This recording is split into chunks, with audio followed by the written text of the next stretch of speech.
जैसा कि आप सभी जानते हैं, आज हम आपके साथ जुड़े हैं और इस टॉपिक के साथ जुड़े हैं, वो है क्लास 9th का संसाधन, खास संसाधन और पौधे।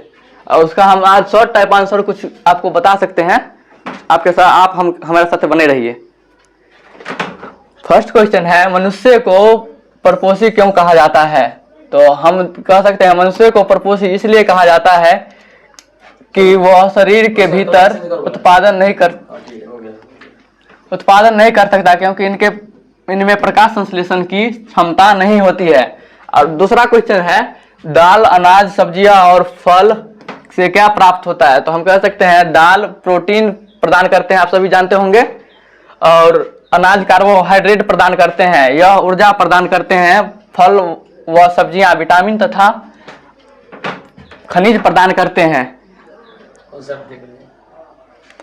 आप सभी जानते होंगे अनाज जैसे चावल, गेहूं कार्बोहाइड्रेट मिलते हैं और दाल से प्रोटीन। यही हम कह सकते हैं कि कार्बोहाइड्रेट और प्रोटीन से हमें ऊर्जा प्राप्त होते हैं। हरित क्रांति का मुख्य कारण क्या है?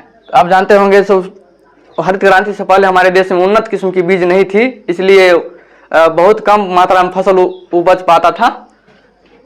हरित क्रांति का मुख्य कारण फसल के उत्पादन में कमी तथा अच्छी किस्म के बीजों की कमी को नियंत्रित कर फसल उत्पादन में वृद्धि करना तथा उन्नत खेती को प्रोत्साहन देना था। हम आपको पहले ये बता दिए थे, यही इसका रीजन है। किस प्रकार के फसल को खरीफ फसल कहा जाता है? तो आप सभी जानते होंगे वर्षा ऋतु में जो फसल उगाया जाता है उसे खरीफ फसल कहते हैं। संकर फसल किसे कहते हैं?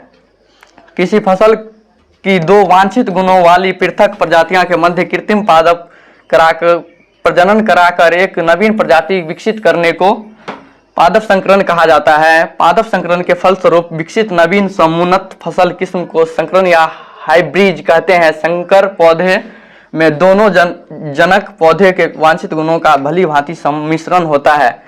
आप सभी जानते होंगे, अगर हम किसी जंगली बैगन को उगाएंगे तो उसका जड़ ऊपर से काट देंगे और उसके बाद अपने जो घर वाला बैगन रहता है उसको अगर वहाँ पे दे देंगे तो वो बहुत अच्छी किस्म की बैगन हो जाएगी।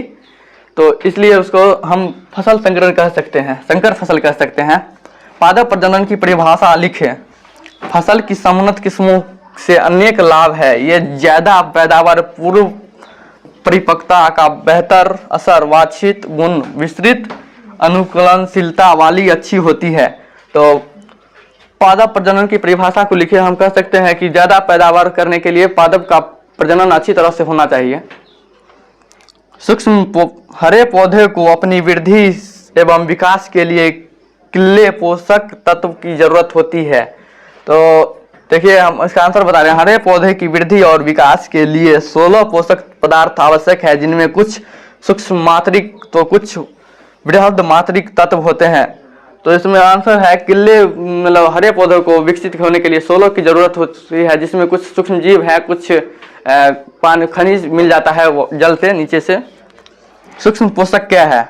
कुछ पादप पोषक ऐसे भी हैं जिनकी जरूरत केवल अल्प मात्रा में होती है, उन्हें सूक्ष्म पोषक कहते हैं, जैसे लोहा, तांबा, जस्ता, मैग्नीज, बोरोन, मोलिब्डेनम एवं क्लोरीन इत्यादि। तो आप सभी जानते होंगे पौधे में क्लोरीन की क्लोरोफिल होती है और उसमें कभी कभार हल्का फुल्का फास्फोरस की जरूरत होती है।